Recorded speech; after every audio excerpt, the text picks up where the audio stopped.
Goeiedag. Ek groet julle in die wonderlike naam van Jesus Christus, ons verlosser, ons saligmaker, en ons koning en ons Heer. Ek is so opgewonde oor hierdie boodskap. Ehm ons gaan vandag begin praat bietjie oor die skild van geloof.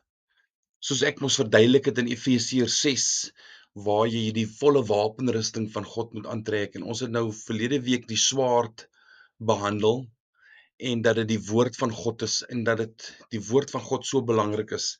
En ek het ook genoem dat die wapens almal in mekaar ingeweef is. En ons gaan dit vandag weer sien, hoe die skild en die swaard in mekaar ingeweef is. En dat 'n mens net sal besef dat alles werk saam, en dat 'n mens nie eintlik die halwe wapenrusting kan aantrek nie. Ek het ook die boodskap voorberei, en die Heilige Gees het na my toe gekom, en hy het vir my 'n ander ingangspunt bietjie gewys van geloof. En ek gaan daarmee begin, en ons gaan begin kyk na Matteus 8 vers 10. Nou, ek wil julle net 'n bietjie meer agtergrond gee. Dit gaan oor die hoofman oor 100 van Kapernaum. En waar die hoofman, en jy moet nou een ding besef, die hoofman oor 100 is 'n Romein. Hy's nie 'n Jood nie, hy's 'n Romein. En hy kom na Jesus toe, en hy sê dat sy diensknegt verskriklik siek is, en dat hy Jesus wil hê dat Jesus moet kom en hom genees. En Jesus sê vir hom, "Alright, goed, hy sal kom en hy gaan hom kom genees." En hy sê toe vir hom iets baie interessant. Hy sê vir hom, "Ek is nie waardig dat u in my huis inkom nie, maar ek is 'n man van gesag. As ek vir my een soldaat sê gaan, dan gaan hy, en as ek vir my diensknegt sê kom, dan kom hy." En hy sê vir Jesus, "Spreek net 'n woord," want hy weet, hy erken gesag. En kom ons lees Matteus 8 vers 10. En wat antwoord Jesus toe nadat hy dit vir hom gesê het? Toe Jesus dit hoor, het hy hom verwonder en aan sy volgelinge gesê, "Voorwaar ek sê vir julle, selfs in Israel het ek so 'n groot geloof nie gevind nie." En die Heilige Gees kom na my toe, en hy wys my hierdie gedeelte, en hy wys vir my dat 'n mens moet eerstens moet jy die goddelike gesag herken, en dan moet jy dit erken.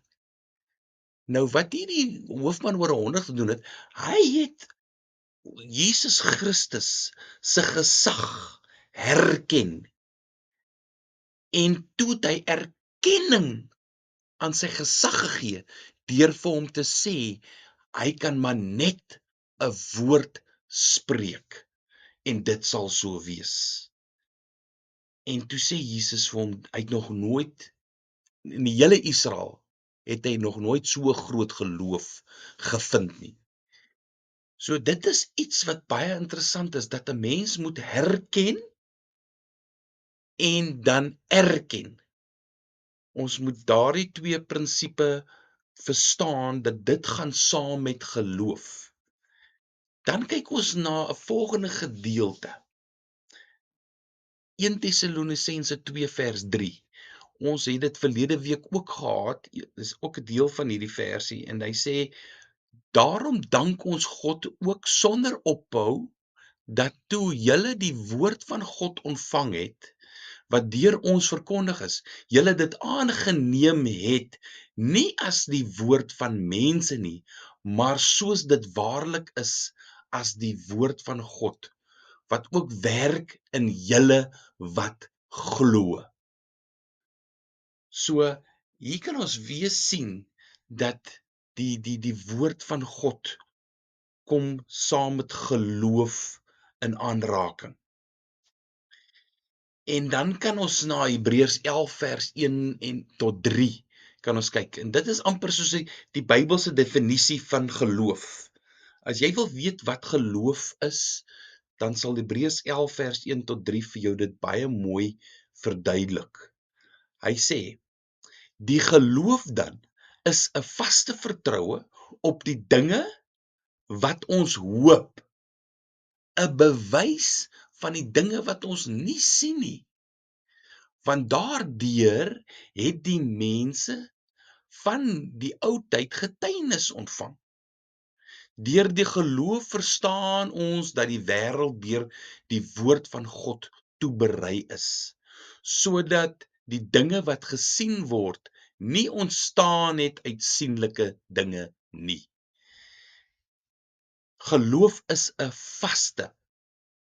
Die klem is op 'n vaste vertroue op die dinge wat ons hoop, 'n bewys van die dinge wat ons nie sien nie. Geloof is ons glo as kinders van God dat Christus gaan weer terugkom en om sy bruid te kom haal. Nou dit is 'n vaste vertroue op die hoop dat hy ons gaan kom haal, wat hy wel gaan doen, want ons glo dit. Maar nêrens kan enige iemand enige teken sien dat hy dit gaan kom doen nie. Maar ons glo dit want dit is 'n vaste vertroue op dit wat ons hoop. En as jy net dit kan besef dat geloof is nie as ons kom ons gaan kyk na 2 Korintiërs 5 vers 7. Dit verduidelik dit baie mooi. Want ons wandel deur geloof en nie deur aanskouing nie. Ons geloof is nie gebaseer op dit wat ons sien nie. En ongelukkig sal 'n mens soveel kinders van die Here kry, in gelowiges kry, wat se geloof gebaseer is op dit wat hulle kan sien, dit wat hulle kan voel. Jou geloof is 'n vaste vertroue, afgesien van wat jy rondom jouself sien. Afgesien daarvan, dit gaan nie jou geloof beïnvloed nie, want jou geloof is 'n vaste vertroue op dit wat jy hoop. So, en dan gaan ons kyk na Romeine 10 vers 17. Die geloof is dus uit die gehoor, en die gehoor is deur die woord van God. Mense, dit kan ons duidelik sien dat die geloof en die woord van God werk saam. Hulle is in mekaar ingeweef. Nou goed. Jy kan nie geloof het en glad nie belangstel in die woord van God nie. Nou goed. Jy moet werklik waar al twee werk saam, want hoe kom ek in my eie lewe het ek ervaar hoe dieper ek in die woord indelf, hoe groter het my geloof geraak en kan ek net besef dat God is werklik waar so goed en dat ek werklik waar die woord van God bestudeer. Ek bestudeer nie 'n klomp boeke wat mense geskryf het nie. Ek bestudeer die boek wat deur God geïnspireer is. En dit bou 'n mens se geloof. As 'n mens, ek het dit verlede week gesê en ek het dit al soveel mense al gesê, dat 'n mens jy staan elke keer verstom as jy begin dinge ontdek in die woord. En ek het al gedeeltes in die woord gelees, het ek al seker al 20 keer sekere gedeeltes in die woord al gelees. En elke keer ontvang ek iets, soos wat die Heilige Gees dinge vir my begin openbaar. So, die geloof en die woord van God is in mekaar geweef. Jy kan die twee nie van mekaar skei nie. Nou het ek 'n paar puntjies gemaak om 'n bietjie paar eienskappe van geloof uit te wys in die woord van God. Die eerste ene is Lukas 5 vers 20. En toe hy hulle geloof sien, sê hy vir hom: Mens, jou sonde is jou vergewe. En toe hy hulle geloof sien. Nou, hierop wil ek sê dat geloof kan gesien word. Mense van buite moet jou geloof kan sien. En jou geloof is amper soos die lig wat binne in jou skyn. Want die gees van die mens is 'n lamp van die Here wat die binneste deursoek. So jou gees, as jy jou gees glo, dan sal dit wys. Mense sal dit kan sien. As mense dit nie kan sien nie, dan is daar 'n probleem. Dan is daar werklik waar 'n probleem. Mense moet bewus wees waarin jy glo.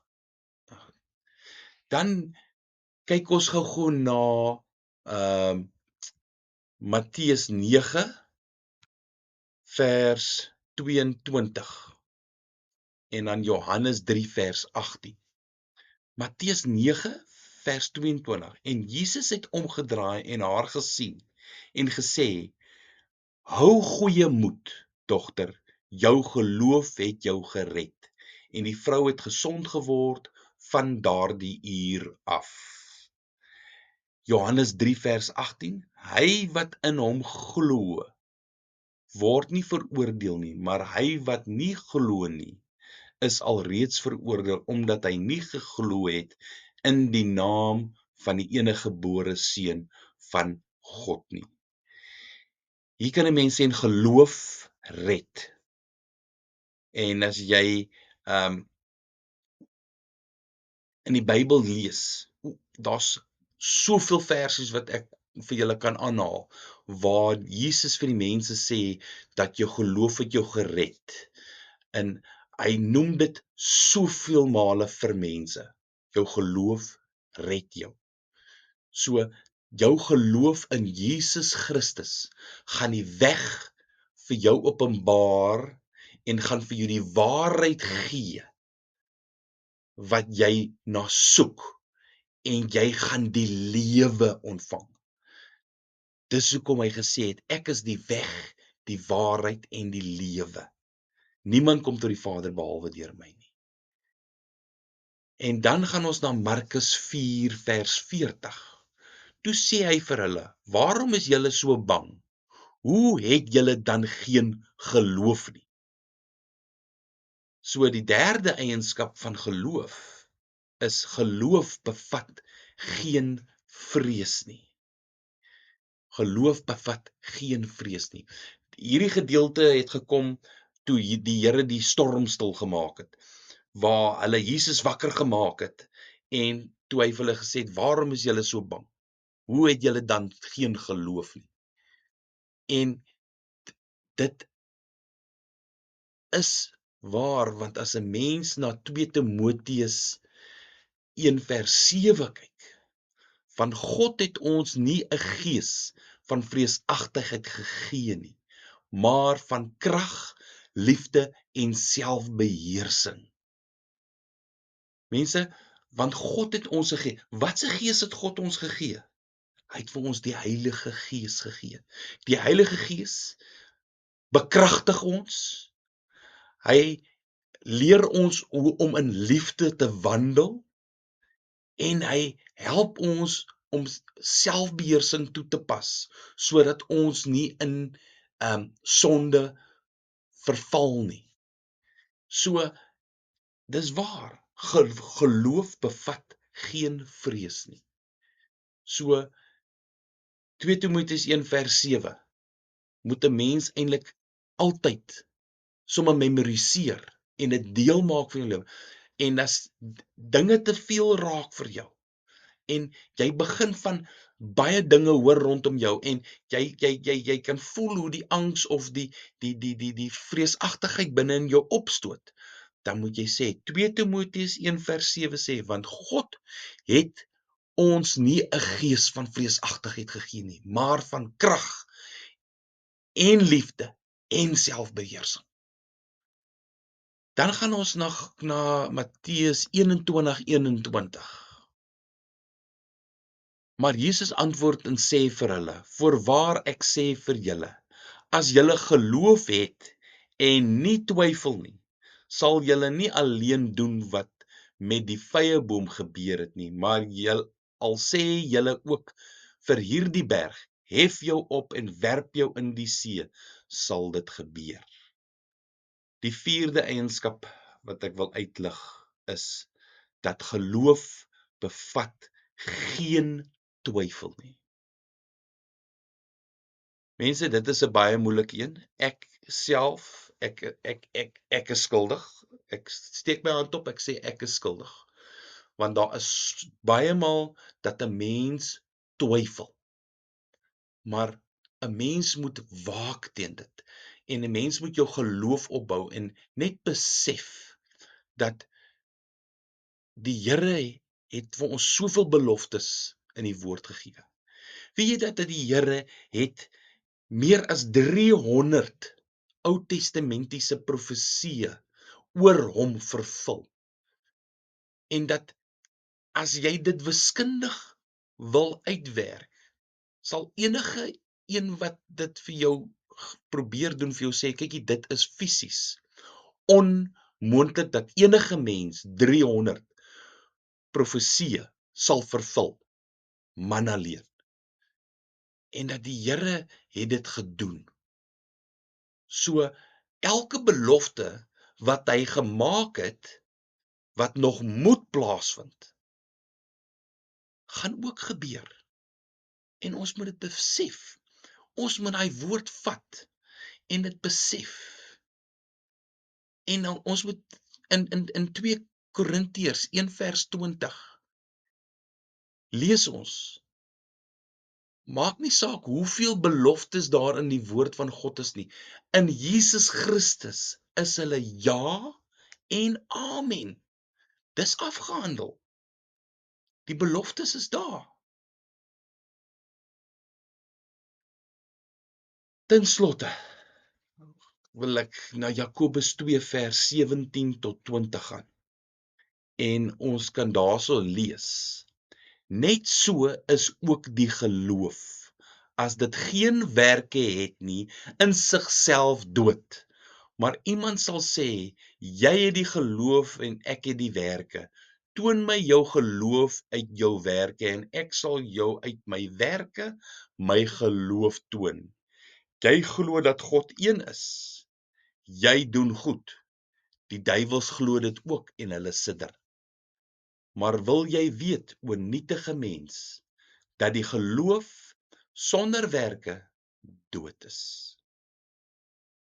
Daarom, as 'n mens werklik waar net gaan sit, en ek gaan dit weer noem soos in al my vorige boodskappe, ons is geroep om disippels te wees van die almagtige, alomteenwoordige, heilige God, om 'n disipel te wees van Jesus Christus en om werklik waar disippels te gaan maak van alle nasies. Dis waarvoor hy ons geroep het. En dat ons werklik waar nie selfsugtig moet wees met die belofte en die seëninge wat die Here vir ons gegee het. Ons moet dit gaan deel met die wêreld.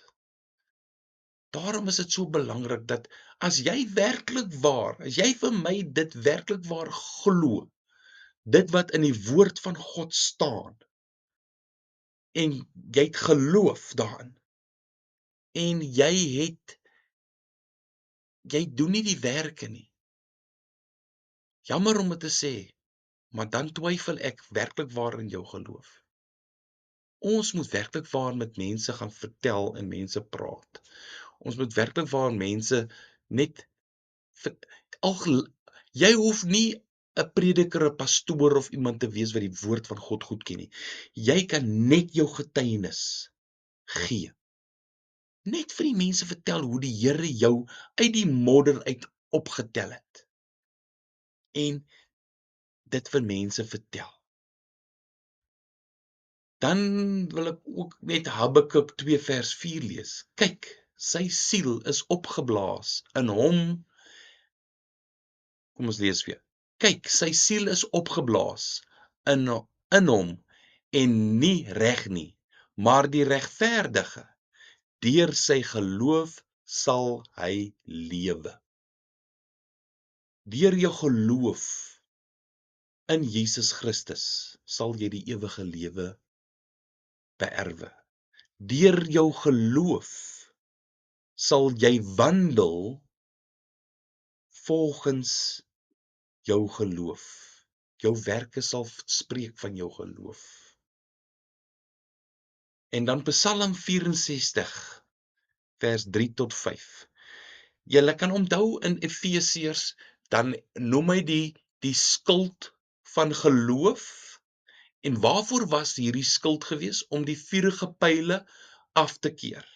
Nou Psalm 64 vers 3 tot 5 is 'n gedeelte wat ek in die Bybel ook gekry het, wat ook vir jou dit verduidelik.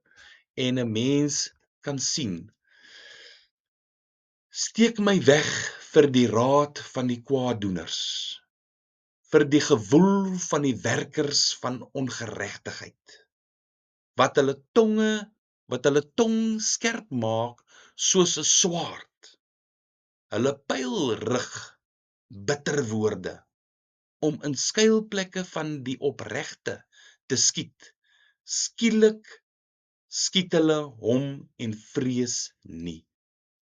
Hier kan ons sien hoe die ongeregtige mense pyle skiet.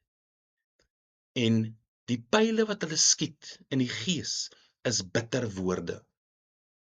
Onthou ons leer in die woord dat jou die mag van lewe en dood is in jou tong. En dat jy kan lewe spreek of jy kan dood spreek. En dat die onregverdige somtyds met bitter woorde pyle gaan skiet op jou as kind van God. En jy moet die skild van geloof hê om daai pyle af te keer. En hoe gaan jy die geloof ontwikkel? Deur die gehoor van die woord van God, om te lees in die woord van God wie en wat jy werklik waar is in Jesus Christus. Dat jy nie 'n vreesagtige gees ontvang het nie. Dat jy is meer as 'n oorwinnaar deur Jesus Christus wat vir ons gesterf het. Dat vir die wat God liefhet, alles ten goeie meewerk, wat volgens na sy voorneme geroep is. En so kan 'n mens aangaan en aangaan. Dis hoekom ons moet besef mense dat geloof kom deur die gehoor en die gehoor deur die woord van God. En ons moet werklik waar besef dat ons nie moet twyfel nie, ons moenie vreesagtig wees nie. Ons moet weet dat die geloof ons gaan red en dat die geloof kan gesien word. Mense gaan ons werke sien en weet ons glo in 'n lewende God. Kom ons bid saam. O, dankie Hemelse Vader. Dankie o Jesus Christus. Dankie o Heilige Gees. Dankie vir u kosbare woord. Dankie dat ons kan kyk in die woord en net kan besef, Here, dat die geloof so belangrik is, Here, en dat ons met die geloof uit u woord net sterker kan word. En dat u Gees ons kan kom leer. Here, dat ons nie sal twyfel nie, dat ons nie vreesagtig sal wees nie, Here, want ons is kinders van u, Here. En dat u werklik waar elke dag by ons is. En dat ons uit u woord kan leer wie en wat ons is in U. Ons is erfgename, ons is seuns van U. Ons is 'n uitverkore geslag, 'n koninklike priesterdom en 'n heilige volk. Here, U is so goed vir ons. Ons loof U en ons prys U. Here, elke persoon wat hierdie boodskap luister, mag die Heilige Gees geloof in hulle opwek, Here, dat ons kan opstaan en die werke van geloof daar buite in hierdie duisternis gaan doen. Ek sê dankie vir elke seëning, elke genadegawe wat U vir ons gee. Ek loof U en ek prys U. En ons bid dit in U seun se wonderlike naam, Jesus Christus, wat ons koning, verlosser, saligmaker en Heer is. Amen. Baie dankie mense. Ek sien julle volgende week en ek hoop julle het 'n fantastiese week en mag die Here julle seën.